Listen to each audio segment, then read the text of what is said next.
냉장고 1년 내내 켜져 있잖아요. 집안에서 가장 전기를 많이 사용한 제품이니까 성능을 좋게 해서 전기 사용 요금을 줄여줄 수 있습니다. 냉장고 청소의 핵심은 새 것처럼 바로 바뀝니다. 네, 안녕하세요. 저희는 가전제품 케어 서비스 및 교육, 주로 이제 가정에서 쓰는 세탁기, 에어컨, 냉장고, 주방 후드, 공청기 이런 것들을 다루고 있고, 좋은 아로움 케어 이승훈이라고 합니다. 예. 냉장고 청소 안 하면 네. 화재 위험이 있다는 얘기를 제가 들었는데요. 예, 있죠. 많죠. 네, 많아요. 여름철 뉴스에 보면 실외기 폭발하는 거 많이 나오죠. 불나는 거. 실외기랑 냉장고 후면부 기계실이랑 같은 원리입니다. 똑같은 원리고, 냉장고도 좀 위험할 수 있는 게, 냉장고는 상온의 공기를 이 안쪽에는 차갑게 만들어주고, 이 바깥에는 뜨겁게 만들어주는 역할을 하는 제품이에요. 공기의 온도를 바꿔주는. 안쪽이 차가운 만큼 후면부에서는 뜨거운 바람이 나가야 되는데, 그 냉장고 장이 이렇게 짜져 있거나 너무 밀폐가 돼 있거나 뜨거운 공기가 원활하게 흐르지 않는 경우, 그러면 화재 위험이 높아지죠. 냉장고 성능이 안 좋은 이유는 냉매나 기계적인 결함이 있을 수도 있는데, 전에 살펴보셔야 될 건 일단 현재 온도. 냉동실의 정상 온도는 영하 19도이고요. 냉장실, 물 같은 걸 넣어놓는 냉장실의 온도는 1도에서 3도가 가장 적당한 온도입니다. 근데 이제 우리 집 냉장고를 이렇게 온도를 확인했더니 영하 20도가 넘어갔다, 뭐 영하 22도, 23도까지 갈 수도 있고, 이제 실내 온도도 지금 문제가 있죠. 9도니까 물을 넣어놔도 시원하지 않은 온도인데, 간혹 가다가 1도 이하가 있어요, 냉장실에. 그거는 냉장고를 열어봤을 때 물건이 너무 꽉 차 있어서 냉장고의 성능이 이제 저하됐거나, 냉동실에 봤더니 성에가 이렇게 꽉 차 있어서 냉동이 잘 안 되고 있는 상태거나. 두 번째로는 냉장고 후면부에 와서 보시면, 이쪽은 지금 저희가 이제 연습을 하다 보니까 다 깨끗한 상태인데, 여기에 다 먼지로 막혀서 열 배출이 잘 안 되는 케이스들이 매우 흔하게 있습니다. 뜨거운 바람이 원활하게 나오지 않아서 냉장고의 성능이 이제 떨어지는 케이스들이 많이 있으니까, 그런 점을 한번 확인을 해봐야 되고, 일단 성에가 차는 이유는 뭐 물건이 너무 많거나, 저희가 외출 중에 잠깐 이렇게 냉기가 좀 새도록 되어 있거나, 고무 패킹에 흠집이 있어서 뭐 냉기가 셀 때 성에가 자주 생기고요. 아까처럼 그 후면부에 먼지가 꽉 차 있을 때, 그럴 때도 성에가 잘 차게 되어 있습니다.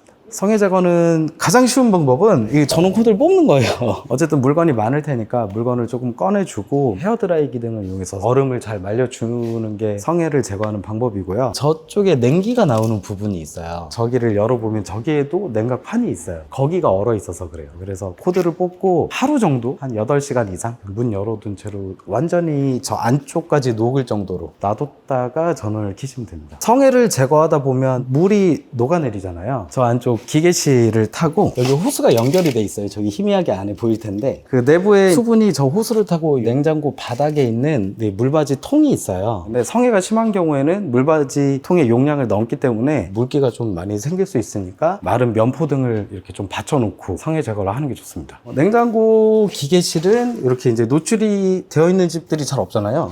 이제 꺼내는 것부터 일이에요, 사실. 맞아요. 꺼내는 거 되게 쉬운데, 일단 냉장고를 꺼내실 때는 손잡이가 이렇게 있는 제품들도 있을 거고, 문이 4개짜리 제품들도 있을 거고, 이렇게 문이 2개짜리 제품들도 있습니다. 또 좀 작은 냉장고, 단문형 같은 거는 위에 냉동실, 아래 냉장실 이렇게 돼 있는데, 그냥 포인트는 아래쪽을 잡고 일직선으로 당기면 모든 냉장고는 뒤에 바퀴가 달려 있기 때문에 그냥 굴러 나옵니다. 앞에는 바퀴가 없는 제품들이 많으니까 뒤에 바퀴가 있다고 생각을 하시고, 앞에를 5mm만 들어준다고 생각하고 당기시면 됩니다.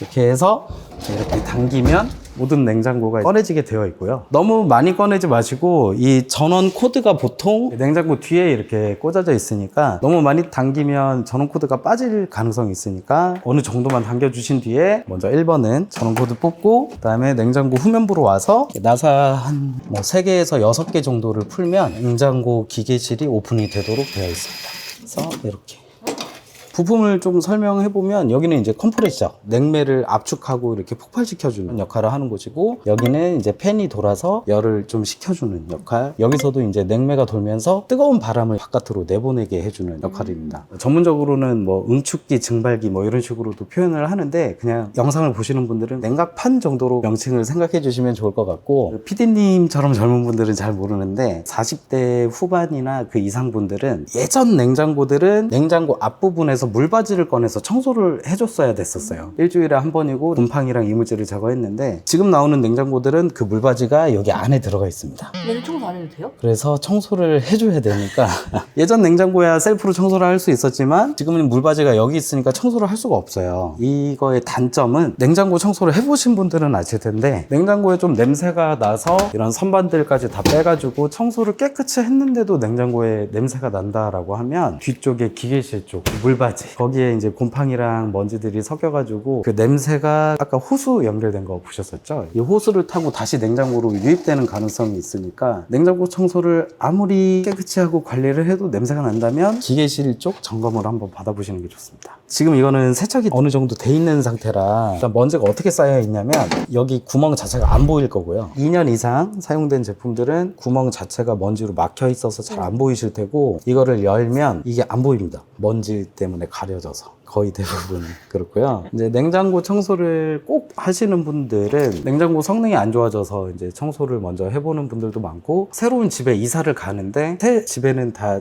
깨끗하게 청소가 돼 있잖아요. 근데 어떤 누구든 냉장고 뒤에는 먼지가 많다는 걸 알기 때문에 이거를 새 집에 이사 가기가 좀 꺼려지실 거예요. 그래서 여기를 청소를 요청하는 분들이 많이 있죠. 이거 집에서 혼자 셀프로 청소할 수 있나요? 하실 수 있습니다. 되게 간단합니다. 청소기를 이용하셔서 어느 정도 빨아들여도 되고 부드러운 소리나 이런 것들로 먼지를 이렇게 보이는 곳만 닦아주셔도 냉장고 성능에 탁월한 효과가 생기고요. 아까 여기 먼지로 뒤덮여서 안 보일 거라고 했잖아요. 여기는 그냥 화장실에 가서 중성세제 같은 거 뿌려서 샤워기로만 해주셔도 새 것처럼 바로 바뀝니다. 이거는 셀프로도 해볼만 하니까 한번 해보시면 도움이 될 것 같고 여기 근데 이제 청소를 할 때 주의하실 점은 이런 데 보면 커넥터들이 이렇게 들어가 있어요. 이런 식으로. 이런 곳에만 물이 들어가지 않게 해주시고 이 팬이 도는 곳에 저기 모터가 달려 있는데 모터 쪽에도 물이 들어가지 않게 그것만 주의해 주시면 여기는 물을 사용해서 세척을 해도 되는 부분이라서 이게 실내에 있으니까 걸레 같은 걸 이렇게 깔아놓고 스팀기라던가 솔 같은 걸 이용해서 먼지를 다 제거해 주시면 냉장고 성능이 거의 원상복구 되는 경우들이 많습니다. 그러면은 이거 냉장고 청소 하려고 하면은 삐삐 소리 안 나게 하는 법 있나요? 그럼 있죠. 이제 냉장고는 이렇게 문이 계속 열려 있으면 상온의 공기랑 저기서 냉기가 만나니까 당연히 얼음이 생겨요. 그래서 얼음이 생기는 걸 방지하기 위해서 경고음이 주기적으로 울리게 되어 있는데 예전에는 이렇게 버튼 같은 게 있었거든요. 버튼을 눌러서 불이 꺼지게끔 되고 냉장고가 문이 닫혀 있다고 인식할 수 있게 할 수 있었는데 이런 이제 센서형 제품들은 버튼이 없으니까 냉장고가 계속 문이 열려 있는 상태고 내가 청소하는 내내 계속 경고음이 울릴 거예요. 그래서 경고음을 없애는 방법은 자석 하나만 있으면 됩니다. 이렇게 이제 그냥 일반적인 자석들이에요. 이런 거는 요즘에 다이소 같은 데서도 많이 파는 이렇게 붙여서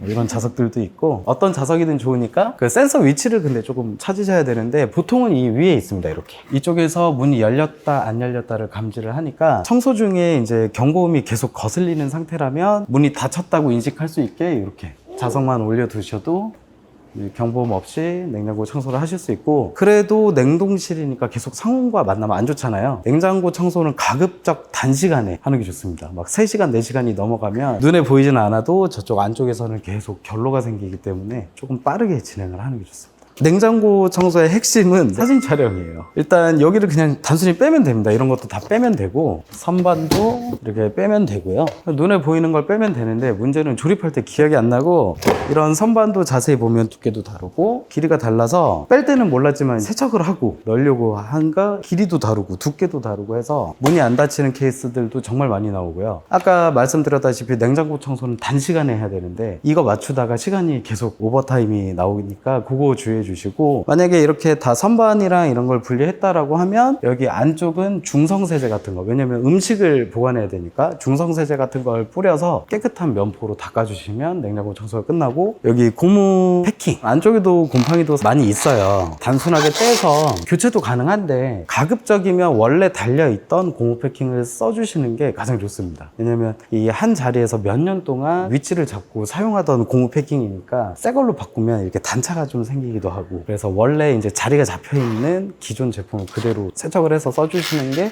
가장 좋습니다. 여기도 중성세제인데 냉장고 이런 선반들 약간 유리 재질인데, 이거 주의하실 건 반드시 찬물로 세척을 해주셔야 돼요. 뜨거운 물이 닿게 되면 이제 찬 곳에 있다가 따뜻한 물이 닿으면 바로 산산조각이 나면서 깨지기 때문에 여기는 반드시 찬물을 이용해서 중성세제를 이용해서 살포시 닦아주셔도 깨끗하게 세척이 돼요. 그리고 냉장고 청소를 할 때 이렇게 문을 다 열고서 양쪽을 다 청소하려면 시간이 너무 오래 걸리니까, 그리고 물건을 꺼내놓고 보관하기도 좀 어려우실 거예요. 그래서 한쪽씩 냉동실 청소를 끝낸 다음에 물건을 다시 넣어놓고 그 다음에 뭐 냉장실 이렇게 청소를 나눠서 해주시는 게 좋고, 한 번에 다 열고 하기에는 정말 큰 뭐 아이스박스가 필요한데 그 냉장고보다 큰 아이스박스가 사실 찾기 어렵거든요. 그래서 한쪽씩 해주시면 됩니다. 냉장고 세팅만 잘해도 전기 사용 요금을 줄인다는 썰이 있던데요.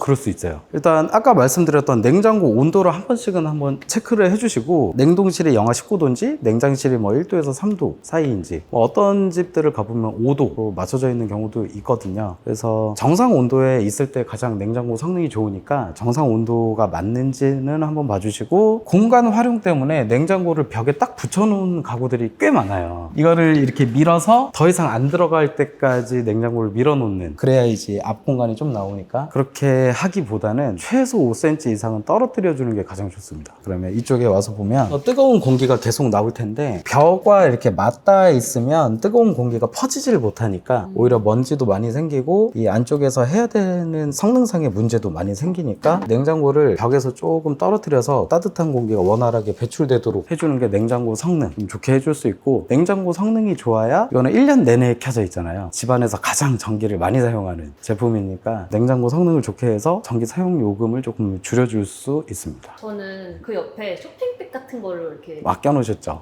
상도 껴져 있는 데도 많고, 가급적이면 냉장고 옆 공간은 공기가 흐를 수 있게 오픈을 해주는 게 가장 좋습니다. 냉장고는. 저희가 실제로 이제 화재가 났던 곳들을 가서, 화재 때문에 지금도 계속 몇 년째 세척을 하는 곳들이 있는데, 냉장고를 이제 벽 쪽에 붙여놓으니까 여기 열이 빠질 곳이 없어서 여기 화재가 난 케이스들, 또는 냉장고를 꺼내보면 그을음이 막 이렇게 쌓여가지고 불이 나기 직전인 곳들도 있었고, 그러니까 냉장고는 어느 정도 공기가 통하도록 해주시고, 옆에 조그만 쇼핑백 정도는 괜찮은데 완전히 꽉 막지만 않으면, 그러면 조금 더 효율적으로 냉장고를 사용할 수 있습니다. 이런 서큘레이터 같은 제품들도 있고, 집에서 많이 쓰는 선풍기들도 있을 텐데, 뭐 곰팡이죠, 곰팡이. 선풍기 이런 팬만 봐도 먼지가 많이 쌓여 있으니까, 내년에 다시 쓸 거면 여름철에 사용을 끝낼 때쯤 한 번은 세척을 해서 포장을 해뒀다가 여름에 바로 쓰실 수 있잖아요. 그렇게 쓰는 게 가장 좋죠. 깨끗한 상태로 이제 포장을 해놓으면 당연히 내년엔 바로 쓰셔도 되고, 에어컨도 마찬가지로 냉각판에 이제 수분들이 계속 있었다가 어느 정도는 다 깨끗이 말려주고 그 커버 같은 걸 씌워주시면 내년에 바로 사용을 할 때 먼지 흡착률이나 이런 걸 좀 줄여줄 수 있습니다. 특히 에어컨은 계속 거실에 노출이 되어 있으니까, 겨울철에는 저희 문 닫고 생활하잖아요. 음식 냄새부터 이런 냄새가 많이 배길 수밖에 없어서 어느 정도 커버를 씌워놓고 겨울을 나고 그 다음 해에 이제 써주시는 게 좋죠.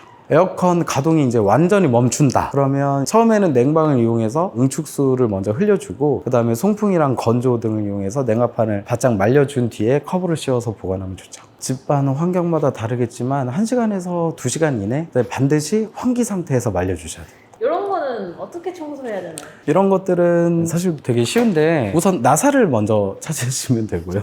나사를 풀면 바로 이 케이스가 벗겨질 거고, 벗겨지면 저 안쪽에 송풍팬, 저희 너트로 되어 있네요. 너트만 빼면 그렇게 해서 물에 그냥 중성세제로만 살며시 닦아주셔도 깨끗하게 유지할 수 있으니까, 이렇게 해서 세척을 해주시면 되고, 그리고 나사가 안 보이는 제품들을 보면 이렇게 고무 마개로 가려져 있는 제품들이 상당히 많이 있습니다. 그래서 고무 마개만 떼어내고 나사를 빼고 분리를 해서 세척을 해주셔도 됩니다. 가전제품 자체가 누군가는 조립을 해놓은 거기 때문에 어떻게든 다 분해가 되는 게 가전제품의 특징이니까, 이런 선풍기나 서큘레이터 등은 집에서 그냥 수공구를 이용해서도 간단하게 나사 몇 개만 풀면 분해 청소를 하실 수 있으니까, 여름철이 끝날 때는 그렇게 한번 활용을 해보시면 좋을 것 같습니다. 분해 없이는 청소 어렵나요? 모터에 물이 들어갈 수 있는 걱정이 있어서 저희 채널에 댓글들을 보니까, 여기 뭐 젓가락에다가 걸레를 끼워가지고 하루 종일 닦았다 이런 분들도 있는데, 그렇게 하셔도 되고, 분해를 못 하겠다고 하면, 아니면 이렇게 분해를 하면 그냥 물로 시원하게 청소를 할 수 있으니까 이게 조금 더 수월하긴 하죠. 들어가면 제습기는 넣기 전에 어디를 좀 청소해야 돼요? 아, 제습기요? 할 게 되게 많은데. 제습기는 우리가 흔히 아는 그 물 먹는 하마 이런 것처럼 직접적으로 수분을 빨아들이는 제습 기능이 있는 것들이 있고, 이온을 이렇게 이용해서 공기 중에 수분을 모으는 제품들이 있고, 에어컨과 같은 원리로 응축기랑 증발기 이런 콘덴서 형식으로 수분을 모아주는 방식들, 총 3가지 방식들이 있는데, 대부분 가정에서 사용하는 제품들은 에어컨처럼 그 콘덴서가 응축기랑 증발기가 들어가 있는 제품들이 있습니다. 그런 제품들은 제습기 후면부에 필터를 열어보면 어느 정도 이제 에어컨 냉각판과 비슷한 그런 재질들이 노출이 되니까 그쪽 부분 청소를 해주시고, 물이 모아지는 물통, 그리고 물통에 연결된 호수류 이런 것들에도 찌꺼기가 남아 있으니까 그런 호수류나 물통 등을 깨끗이 청소해서 넣어주시면 좋을 것 같습니다. 밥솥 맛도 맛인데 건강에 안 좋죠. 집에 이제 다 전기 보온 밥솥 쓰실 텐데, 밥솥을 들어서 아래쪽에 보면 청소 솔이 다 달려 있습니다. 대부분 그 솔을 이용을 하셔서 밥솥을 열었을 때 거기 고무 패킹 부분이랑 스텐으로 된 그런 부분들 분해를 한 다음에 구멍 사이사이를 닦을 때 밥솥 밑에 동봉돼 있던 청소 도구로 세척을 해주시면 좋고요. 그리고 밥솥 관리하는 요령 중에 밥을 한 다음에 주걱을 이용하지 않고 숟가락으로 밥을 퍼내는 동작들도 내솥에 스크래치나 손상이 많이 유발되니까 그런 거 조금 피해 주시면 좋을 것 같고, 전자레인지 같은 경우에는 내부에 다 코팅도 되어 있고 세라믹 재질도 있고, 그리고 음식물이 묻어도 균이 잘 생기지 않게 향균 코팅이 되어 있는 제품들이 대부분이에요. 그래도 이제 이물질이 튈 수 있으니까 거기는 이제 중성세제 등을 이용해서 닦아주시면 되고, 집에 뭐 세제가 없다 그러면 레몬이랑 소주를 1:1로 섞어서 분무기에 담아서 뿌려주셔도 전자레인지나 광파 오븐이나 에어프라이기 그 안쪽 내부 청소하는데 굉장히 많은 도움이 됩니다. 한 10분 정도 불려주신 뒤에 깨끗한 면포로 닦아주시면 많은 도움이 되죠. 전자레인지 같은 거 사용 팁도 좀 드리면, 음식을 넣고 돌렸을 때 겉에는 따뜻한데 속은 차갑고 이런 경우들이 많잖아요. 소량의 음식을 돌린다고 하면 이 가장자리에 두시면 중간에 두는 것보다 회전을 하면서 골고루 음식을 익히는 효과가 조금 더 증가되니까 그렇게 사용해 주셔도 도움이 되고요. 전자레인지에도 냄새가 나는 경우들이 좀 있거든요. 그러면 귤껍질 같은 거 먹고 남은 거 한 3분에서 5분 정도 돌려주셔도 전자레인지 냄새 제거의 효과가 매우 크고요. 안 타요? 안 타요. 3분에서 5분만 해주시면 되고, 녹차 티백 같은 거 한번 사용한 거 그런 것들을 전용 접시에 넣어서 한 2분 정도 돌려주셔도 냄새 제거 효과에 탁월합니다. 전자레인지에 돌리면 되는 게 있고 안 되는 게 정해져 있고요. 그거를 확인하는 방법은, 돌려도 되는 그릇인지 안 되는 그릇인지 모르니까 어느 정도의 물을 그릇에 담아서 한 30초 정도 돌려보시고, 물은 당연히 따뜻해질 거 아니에요. 근데 그릇도 따뜻하면 그 그릇은 전자레인지에 사용이 부적합한 그릇이고, 물은 따뜻한데 그릇은 안 따뜻하다 그러면 그 전자레인지에 사용하기 적합한 그릇이고, 당연히 금속 재질, 알루미늄 호일이나 기름 종이 이런 건 넣으시면 안 되고, 건조기는 여기 요새 너무 많이 사용하고 계시니까 제품마다 다른데, 이런 콘덴서가 있는 제품들은 이렇게 콘덴서가 노출이 되는 제품들이 있어요. 그래서 저쪽을 정기적으로 먼지가 없게끔 청소를 해주면 관리에 많은 도움이 되고, 이거는 다 아실 거예요. 건조기 그 내부 필터, 내부에 이제 이런 필터에 먼지가 없게끔 관리해 주시는 방법들 좋고, 콘덴서 청소 기능이 있는 제품들이 있는데 콘덴서 청소 기능이 없는 제품들은 여기에다가 물을 좀 채워주시고 그 다음에 필터를 놓고 건조기를 조금 사용을 해주셔도 그 내부에 세척이 되는 효과가 좀 있습니다. 그리고 스타일러 같은 것들은 요즘은 혼수 가전의 대명사가 될 정도로 인기가 많은 제품이 이제 스타일러 제품인데, 스타일러 제품들은 이렇게 안쪽에 필터가 이렇게 들어가 있습니다. 필터 청소는 당연히 해주셔야 되고, 더 안쪽에 보면 이런 시트 방향제 같은 게 들어가 있는데, 이 방향제도 정기적으로 이제 시트를 교체를 해줘야지 스타일러를 사용했을 때 옷에 원하는 향이나 이런 것들을 줄 수 있으니까 이 정도 관리를 해주시는 것도 좋고, 이 제품들도 에어컨에 들어가는 응축기랑 증발기처럼 뭐 열을 내주고 이런 기능들이 있어요. 그리고 스팀 기능이 들어간 제품들도 많아서 사용하고 남은 버리는 물이 생기는데, 요거를 버리실 때 물 보충하는 이 새 물도 같이 갈아주시는 게 도움이 되고요. 계속 수분이 흘러 들어가기보다는 한 번씩 이렇게 전체를 한번 교체해 주는 게 가장 좋죠. 그리고 여기가 스팀 기능을 자주 사용하면 물이 계속 데워지거든요. 그래서 물의 성분도 변할 수 있고 그렇고 스타일러 안쪽에 보면 뭐 니트 같은 걸 걸어놓으면 이게 작동하다가 많이 추락을 하게 되는데 그러면 여기 바닥에 이물질, 이제 옷에서 떨어졌던 이물질들이 다시 묻어서 재오염이 되니까 이런 선반들을 옷이 추락을 해도 이물질이 묻지 않게 해주는 방법들이 있고 스타일러가 의류만 되는 게 아니고 뭐 스카프라던가 이런 것도 다 되고요. 모자 같은 거 이제 걸기가 쉽지 않으면 이 위에 올려놓으셔도 향균 효과, 스타일러 그 제품의 효과를 모자 같은 거에도 줄 수가 있어서 이렇게 사용하는 방법들이 있습니다. 일단 집안에서 사용하는 가전제품들이 원체 종류가 많은데 케어 서비스나 이런 관리 주기는 따로 정해져 있지 않습니다. 사용하는 사용자 수, 사용 빈도, 사용 횟수에 따라 다 다르니까 4인 가족 기준으로 그냥 평균을 내서 보면 1, 2년에 한 번 정도는 어느 정도 관리를 해준다라고 보는 게 맞고요. 간단하게 할 수 있는 필터 청소, 뭐 주방 후드 같은 것도 마찬가지. 필터 청소는 뭐 한 달에 한 번, 뭐 일주일에 한 번 정해진 주기는 없고 사용자들의 판단에 의해서 가급적 자주 해주는 게 가장 좋긴 합니다. 집에 뭐 아이가 있거나 호흡기가 좀 약하신 분이나 건강상으로 관리가 필요하신 분들이 함께 거주 중이라면 당연히 관리 주기를 조금 더 짧게 가져가는 게 좋겠고요. 가전제품들이 굉장히 비싸잖아요, 요즘에. 그래서 구독이나 렌탈로도 많이 이용을 하고 있는 만큼 관리를 하면서 더 깨끗하게 오래 사용할 수 있는 게 또 가전제품이니까 약간의 신경을 조금 더 보태주시면 비싼 가전제품들을 더 쾌적하고 편리하게 오래오래 사용하실 수 있습니다.